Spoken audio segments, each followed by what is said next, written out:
که دوی د جګړې سنګر ته راځي خو د سنګر نه به نه تښتېدی که دوی خو سنګرونه خوشې کړه وتښتېده که نه لاړ.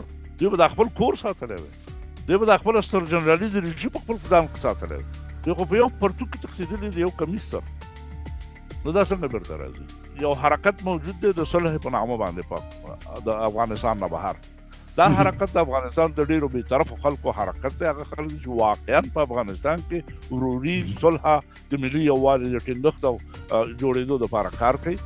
دې خلکو مشرانو په ترکیه کې د جنرال سره لیدلي، د بل سره کتلي، هغه ټولو سره کتلي دي. زه د جنرال نه چې تر څو پورې خبر یم، دې خلکو دغه استازي ته ویلي دي چې موږ هېڅ نه غواړو، موږ دې په افغانستان کې پرېږدي چې دا خپلې شپې په ارامه کړي. دوی سره د وطن سودا نه ده، دوی سره د خپلو قصرونو سودا ده.